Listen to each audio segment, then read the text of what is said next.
गुरुर्ब्रह्मा गुरुर्विष्णू गुरुर्देव महेश्वरा सद्गुरु साक्षात परब्रह्म तस्मै श्री सद्गुरुवे नमः। जय जय रघुवीर समर्थ श्रीराम समर्थ। सद्गुरु चरणांना नतमस्तक होऊन आपण या शुभ्र सकाळच्या सुंदर वातावरणामध्ये सर्वजण उपासना करूनच श्रवणाला बसलेले आहात असं समजून आपण या निरूपणास सुरुवात करूया। मायबाप सज्जनांचं स्वागत आहे। समर्थांनी सांगितलेलं आहे ना, अहमदाबाद येथे झालेला विमानाचा अपघात कसा घडला तो विमानाचा अपघात म्हणजे जी नियती असते ना, नियतीचा फेरा फिरायला वेळ लागत नाही। कधी त्यांनी जे 265 विमान प्रवासी होते त्यांच्या कधी मनात तरी असेल का आमचा आता मृत्यू होणार आहे बरं? म्हणजे समर्थांनी सांगितलेलं आहे हा मृत्यू कधी येईल आणि कधी आपला प्राण घेऊन जाईल ना सांगता येणार नाही। म्हणून जोपर्यंत, कारण हे उदाहरणच आहे ना, तुमच्या पुढे घडलेलं आहे, तुमच्या डोळ्यासमोर घडलेलं आहे।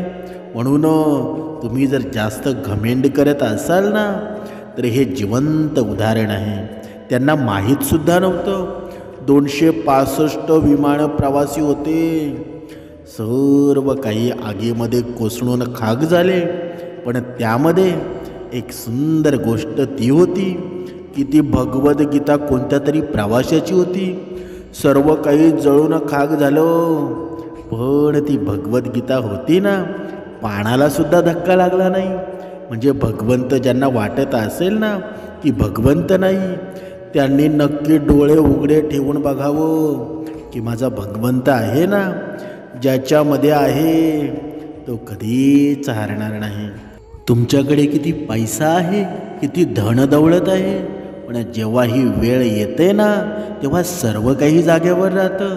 आता तुम्ही लक्षात घ्या, जो मनुष्य विमानामध्ये प्रवास करतो ना तो श्रीमंत नसणार आहे का? तो सगळ्यात श्रीमंतच आहे ना। म्हणून त्यानं 50-50 हजाराचं एक तिकीट काढलेलं आहे। म्हणूनच आपण काय आहोत ना हे जग आपल्याला दाखवत असतं। जगामध्ये काही चाललंय ना हे आपण पाहावं, पण आपण त्याच्यातून बोध कधीच घेत नाही। समर्थांनी सांगितलेलं आहे तुमच्याकडे नेण्यासारखं काहीच नाही। म्हणून तुम्ही हा घमेंड चेहरा आहे ना, हा घमेंडपणा सोडून द्या। एक दिवस असा येईल ना सर्व काही जागेवर राहणार आहे। म्हणून तुम्ही घमेंड कसला करताय याचं तुम्ही स्वतः विचार करा। हा मीपणा आहे, हा अहंकार आहे। एक वेळ अशी येईल ना सर्व काही जागेवर सोडावं लागणार आहे।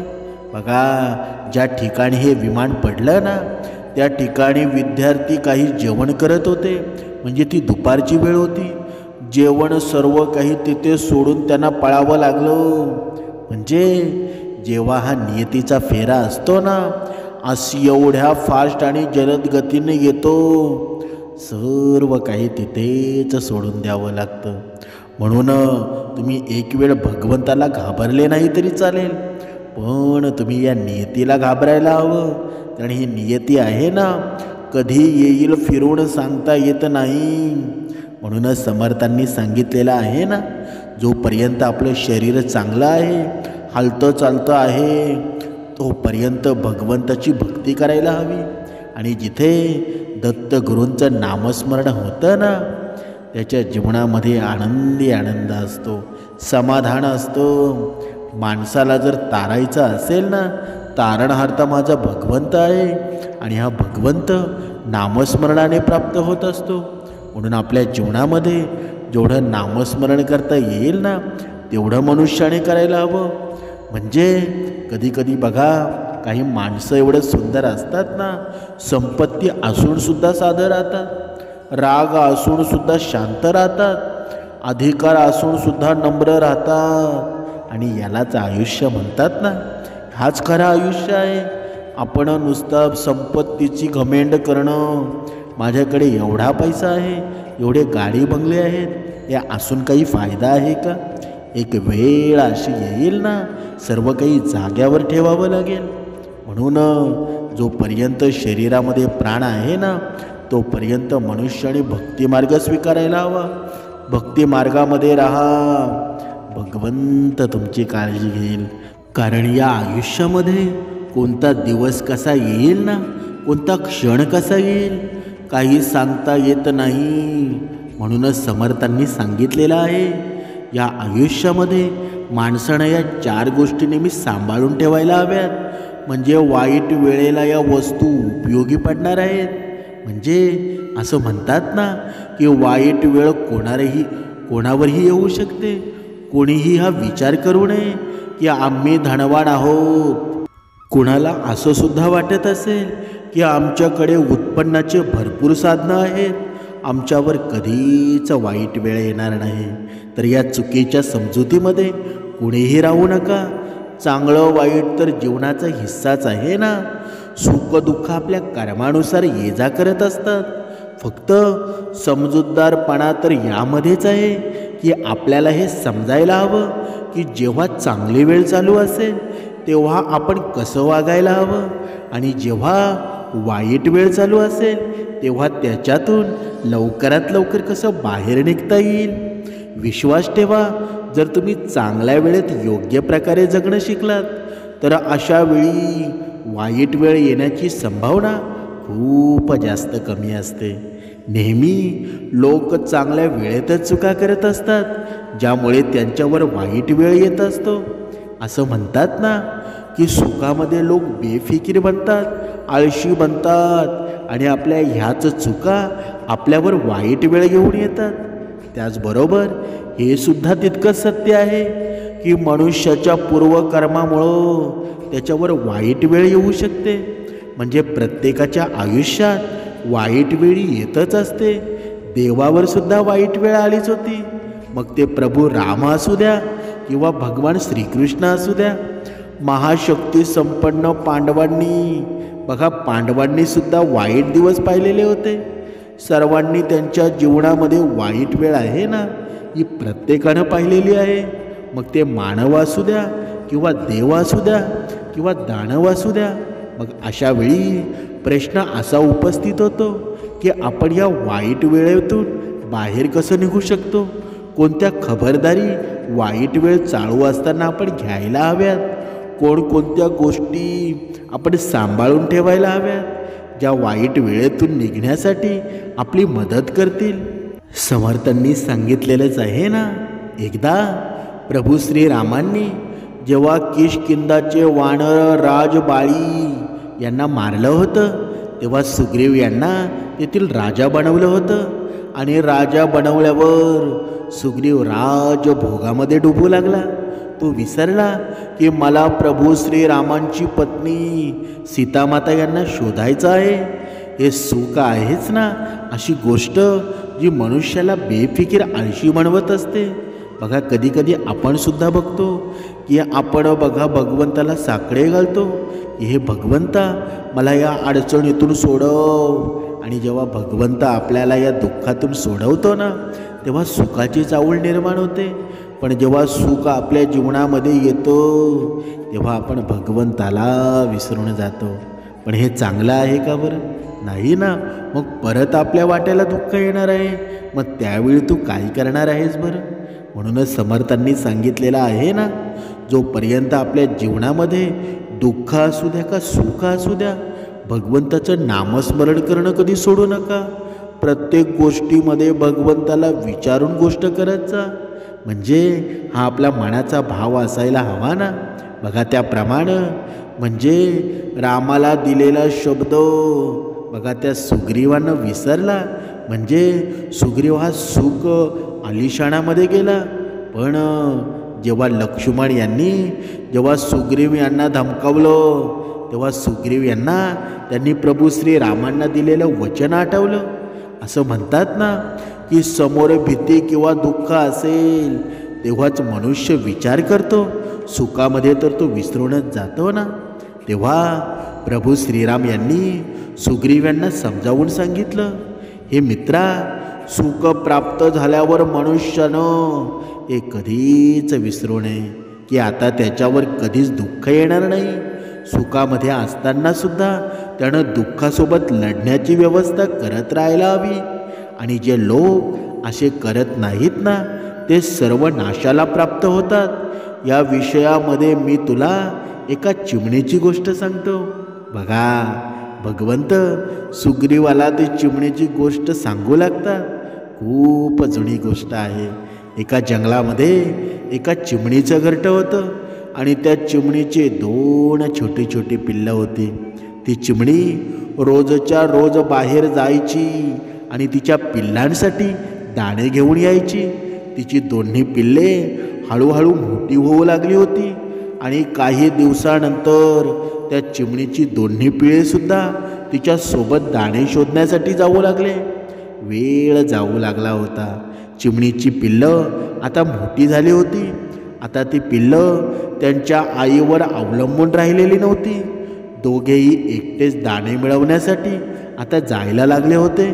एके दिवशी दोघेही पिल्ले दाणे शोधण्यासाठी बाहेर निघालेली होती. दाणे शोधता शोधता एका पिल्लाला खूप मौल्यवान असा मोती सापडला. त्यानं त्याच्या भावाला सांगितलं, हे बघ भावा, मला काय सापडलेलं आहे. असं वाटत आहे की ही खूपच कामाची अशी वस्तू आहे. आपण ही वस्तू आईकडे घेऊन जाऊया. तेव्हा दुसरा पिल्लू म्हणाला, ही गोष्ट आपल्यालाच काही कामाची नाही. या गोष्टीमुळं आपली भूक भागणार नाही. तू ही गोष्ट आहे ना ही फेकून दे आणि दाणे शोध. उगाचच नको असलेल्या गोष्टींच्या तू मागे का पडत आहेस बरं. तेव्हा तो पहिला पिल्लू म्हणतो, काय नाही बाबा, मी याला आईजवळ नक्कीच घेऊन जाणार. होऊ शकतं की आपल्याला ही गोष्ट उपयोगी पडू शकते आणि आपल्याला याबद्दल काहीच माहीत नसेल. अशा प्रकारे चिमणीचा तो पिल्लू तो मोती घेऊन त्याच्या आईजवळ पोचला आणि म्हणाला, हे बघ आई, आज मला काय मिळालेलं आहे. चिमणीनं जेव्हा त्या मोत्याला पाहिलं तेव्हा ती म्हणाली, बेटा, हा तर खूपच मौल्यवान असा मोती आहे. अशा गोष्टी वेळेवर खूप जास्त उपयोगी पडू शकतात. एवढे म्हणून चिमणीनं तो मोती तिच्या घरट्यामध्ये सांभाळून ठेवून दिला. वेळ पुढे सरकत होता. एके दिवशी एक शिकारी जंगलामध्ये पक्ष्यांना पकडत होता. त्यानं एका ठिकाणी खूप सारे दाणे टाकले आणि तिथेच त्याचं जाळं टाकलं. पक्षी येऊन त्या शिकाऱ्याच्या जाळ्यामध्ये अडकू लागले. त्या चिमणीची दोन्ही पिल्लेसुद्धा त्या जाळ्यामध्ये अडकलेली होती. आता काय केलं जाऊ शकतं. या सर्व पक्षी त्या शिकाऱ्याच्या जाळ्यातून सुटण्यासाठी प्रयत्न करू लागले. तेव्हा त्या जाळ्यात अडकलेली मैना म्हणाली, मला तर असं वाटत आहे की आपण सर्वांनी मिळून या शिकाऱ्याजवळ आपल्याला सोडण्याची प्रार्थना करावी. कारण आपली छोटी छोटी पिल्लं आहेत ना, ती घरट्यामध्ये आपली वाट पाहत आहेत. होऊ शकतं की या शिकाऱ्याला आपल्यावर दया येईल आणि तो आपल्याला सोडून देईल. तेव्हा पोपट म्हणाला, अरे मैना, तुला वाटत आहे का की शिकाऱ्याला आपल्यावर दया येईल म्हणून? जर याच्या मनामध्ये दया असती तर मग यानं आपल्याला या जाळ्यामध्ये कशाला अडकवलं असतं बरं. हा पण एक मार्ग आहे. जर आपण या शिकाऱ्याला कोणत्या गोष्टीचं लालच दाखवलं तर या लालचीमध्ये येऊन तो आपल्याला सोडू शकतो. तेव्हा कबूतर म्हणाला, आपल्याकडे अशी कोणतीच मौल्यवान गोष्ट नाही ज्या गोष्टीचा आपण या शिकाऱ्याला लालच देऊ शकू. तेव्हा चिमणीचा पिल्लू म्हणाला, आमच्याकडे एक मौल्यवान वस्तू आहे, परंतु ती वस्तू माझ्या आईनं आमच्या घरट्यामध्ये लपून ठेवली आहे. जर तो मौल्यवान मोती आपण शिकाऱ्याला दाखवला ना तर शिकारी आपल्याला सोडू शकतो. आता अडचण हीच आहे की तो मोती आणेल कोण? माझ्या आईला ही बातमी सांगेल कोण? आपण सर्वजण तर या जाळ्यामध्ये अडकलेलो आहोत. तेव्हा त्यांनी पाहिलं की एक कबूतर अजूनही त्या जाळ्यामध्ये अडकलेला नव्हता. तेव्हा सर्व पक्ष्यांनी आवाज देऊन त्या कबुतराला त्यांच्याजवळ बोलावलं आणि त्याला सर्व हकीकत सांगितली, सर्व गोष्ट सांगितली. कबूतर त्वरित त्यांची सहाय्यता करण्यासाठी निघाला. तो चिमणीच्या घरट्याजवळ जाऊन पोचला आणि येऊन चिमणीला त्यानं सर्व गोष्ट सांगितली की बाकीच्या पक्ष्यांसोबत तुमच्या 2 पिल्लांना सुद्धा शिकाऱ्यानं त्यांच्या जाळ्यामध्ये अडकवलेलं आहे. तू ताबडतोब तो मौल्यवान मोती घेऊन माझ्यासोबत चल आणि शिकाऱ्याला या मौल्यवान मोतीचा लालच दाखवून सर्व पक्ष्यांना त्या जाळ्यातून मुक्त कर. आता ती चिमणी क्षणाचाही विलंब न करता ताबडतोब कबुतराच्या सोबत निघाली. बघा, या आईचं माया असते ना, या आईचं मन असतं. जेव्हा आपल्या मुलाला काही होतं ना, आपल्या बाळाला काही होतं, कसलाही विचार करत नाही. सोनं असो, नाणं असो, पैसा असो, सर्व तिच्यासाठी काहीच नसतं. त्याप्रमाणे ती चिमणी लगेच निघाली. इकडे शिकारी पक्ष्यांना पकडण्यासाठी त्यांच्या जवळच पोचला होता. तेव्हा ती चिमणी शिकाऱ्याला तो मौल्यवान मोती दाखवत म्हणाली, हे व्याघ्र, जर तू सर्व पक्ष्यांना तुझ्या जाळ्यातून सोडवलं तर मी तुला हा मौल्यवान मोती देऊ शकते. हा मोती खूप मौल्यवान आहे. तुझं उर्वरित आयुष्य आहे ना, त्या आरामामध्ये आणि त्या मोत्याच्या जीवावर व्यतीत होऊ शकतं. शिकाऱ्यानं जेव्हा तो मोती पाहिला तेव्हा त्याच्या डोळ्यामध्ये चमक आली. तो विचार करू लागला, खरंच हा मोती खूपच मौल्यवान दिसत आहे. शिकारी म्हणाला, हे चिमणी, जर तू मला हा मोती दिलास तर मी सर्व पक्ष्यांना मुक्त करेल. चिमणीसुद्धा हुशार होती. तिनं विचार केला, जर मी हा मोती आधी शिकाऱ्याला दिला तर तो मला फसवू शकतो, आणि जर असं केलं की मोती पण जाईल आणि सर्व पक्षीसुद्धा मारले जातील. चिमणी म्हणाली, हे व्याघ्र, तू सर्वप्रथम सर्व पक्ष्यांना मुक्त कर. जसे सर्व पक्षी वर उडतील तेव्हा मी हा मोती खाली टाकेल. शिकाऱ्याला माहीत होतं की पक्षी कधीच खोटं बोलत नाहीत. त्यानं सर्व पक्ष्यांना मुक्त केलं. त्यानंतर शिकारी चिमणीकडे तो मोती मागू लागला. चिमणी विचार करू लागली, आज ह्या मोत्यानं पक्ष्यांचा प्राण वाचवला आहे. जर हा मोती आज माझ्याकडे नसता तर या सर्व पक्ष्यांना त्यांनी प्राण गमावं लागलं असतं. हा मोती आमच्या खूपच गरजेचा आहे. एखादं संकट आलं ना तर त्या संकटातून हा आम्हाला पुन्हा कधी सोडू शकतो. त्यामुळं अशी मौल्यवान वस्तू आमच्या जवळच असायला हवी. चिमणीने आणखी एक विचार केला, हा शिकारी तर सर्वांना त्रास देत असतो आणि म्हणूनच हा मोती मी ह्या शिकाऱ्याला देणार नाही. चिमणी म्हणाली, हे शिकारी, तू खूपच निर्दयी आहेस. तुला आमच्यासारख्या छोट्या जीवांवर दया येत नाही आणि म्हणूनच मी तुझ्यावर कोणतीच दया दाखवणार नाही. वाईट वागण्याचा धडा आहे ना, हा तुला मिळायलाच हवा आणि हीच तुझी शिक्षा आहे. एवढं म्हणून चिमणी मोती घेऊन तिच्या पिल्लांसोबत तिच्या घरट्यात निघून गेली. शिकारी निराश होऊन तिथून परत गेला. चिमणीची पिल्लं म्हणाली, आई, तू तो मोती त्या शिकाऱ्याला का बरं दिला नाहीस? त्या मोत्यासाठी तर त्यानं आम्हाला मुक्त केलं. तेव्हा चिमणी त्या पिल्लांना म्हणाली, बाळांनो, वाईट काळातून बाहेर निघण्यासाठी या 4 गोष्टी आपण नेहमी सांभाळून ठेवायला हव्यात. पहिली गोष्ट म्हणजे कोणतीही मौल्यवान वस्तू, धन, सोना, चांदी. दुसरी गोष्ट म्हणजे परोपकारी करून जास्तीत जास्त लोकांची मनं जिंकायला हवीत. वाईट वेळेत अशी लोकं आहेत ना, आपल्याला उपयोगी पडतात.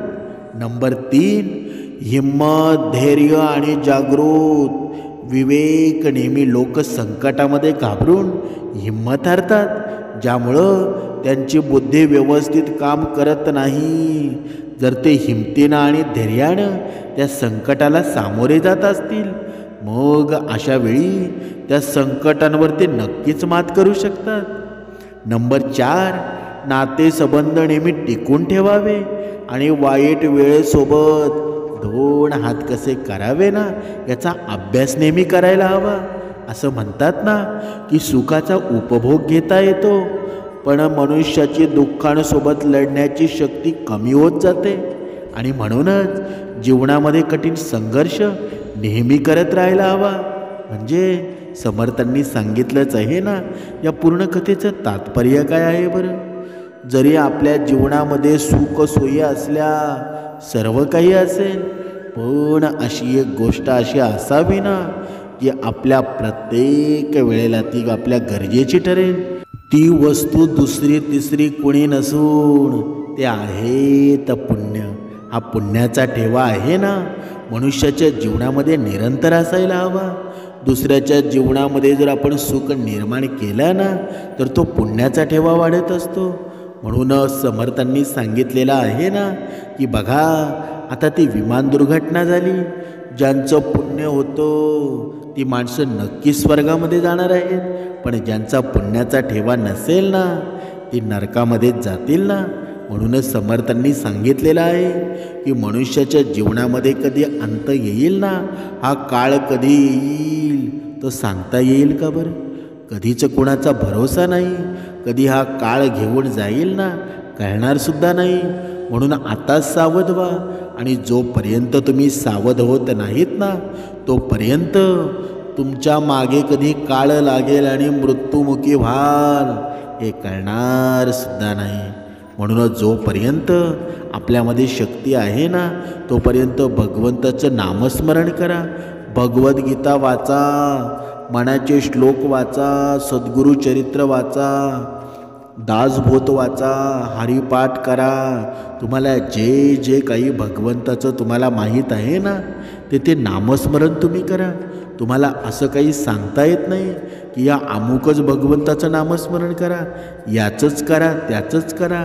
कारण भगवंताची रूपं आहेत ना, तुमच्या मनानुसार वेगवेगळी केलेली आहेत.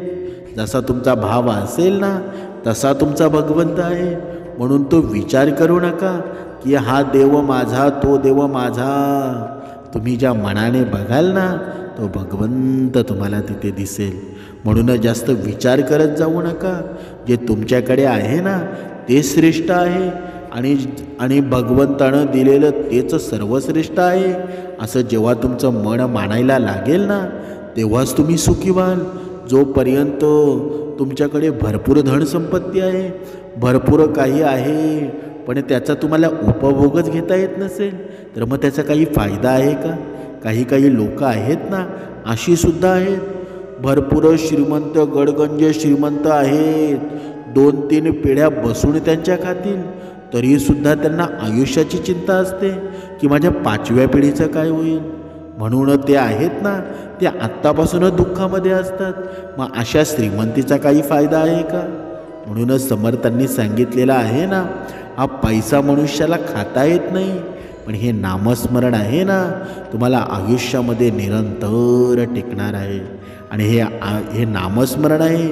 कधी काळामध्ये तुमचा मृत्यू झाला, मृत्यूनंतर तुमची सोबत सोडणार नाही.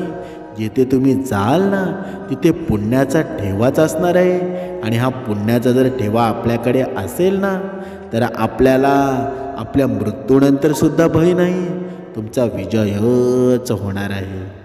म्हणून जो भक्ती मार्गामध्ये आहे तो मृत्यूला कधी घाबरत नाही.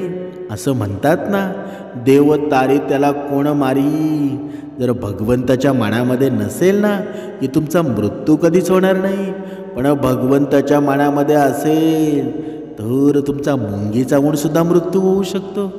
म्हणून जर भगवंताच्याच मध्ये आपण असू, भगवंताचंच आपण गोडवं गात असू, तर मग आपल्याला काही भीती आहे का? काहीच नाही ना. भगवंताने जेव्हा यावं तेव्हा यावं. कारण का बरं? कारण आपण दास भगवंताचे आहोत आणि भगवंताची प्रेरणा आपल्यामध्ये असते. आपण ब्रह्ममुहूर्तावर उठत असतो, भगवंताची येण्याची वाट बघत असतो. समर्थांनी सांगितलेलं आहे ना, मनुष्याच्या जीवनामध्ये आहे ना, रोज 2 वेळा भगवंत येत असतो. एक ब्रह्ममुहूर्तावर उठतो आणि जो उपासना करतो त्याला भगवंताची ओळख होते. आणि दुसरी संध्याकाळच्या वेळेमध्ये लक्ष्मी येण्याची वेळ असते ना, तेव्हा ती भगवंताची वेळ असते. म्हणून ह्या 2 वेळा आहेत ना, आपल्याला उपासनेच्या सांगितलेल्या आहेत, जेणेकरून भगवंत आपल्या जीवनामध्ये निर्माण व्हावा, भगवंताचा स्पर्श या मनुष्याला व्हावा. पण आपण मात्र भगवंताच्या या 2 वेळेमध्ये हजर राहत नाही. मग आपण पास होऊ का भगवंताच्या परीक्षेमध्ये? म्हणून या 2 वेळेमध्ये आहे ना, आपण हजर राहायला हवं. एक ब्रह्ममुहूर्ताची वेळ आणि एक संध्याकाळची वेळ. जर तुम्ही हजर असाल ना, तर तुमच्यावर भगवंताचा हा वर्षाव आहे ना, हा प्रेमाचा वर्षाव आहे, हा सुखाचा वर्षाव आहे, हा समाधानाचा वर्षाव आहे, हा समाधानाचा वर्षाव आहे ना, तो नक्कीच होऊन जाईल. पण आपण त्या वेळेमध्ये हजर राहायला हवं. अजूनही वेळ गेलेली नाही. कधी काळ येईल आणि घेऊन जाईल. म्हणून आत्तापासून सावध व्हा. भक्ती मार्गामध्ये या.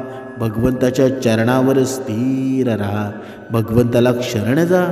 तुमची वेळ अजून गेलेली नाही. अजून वेळ बाकी आहे. म्हणून आताच विनम्र व्हा. आताच नम्र व्हा. तुमच्या जीवनामध्ये सुद्धा गोडवा निर्माण होईल.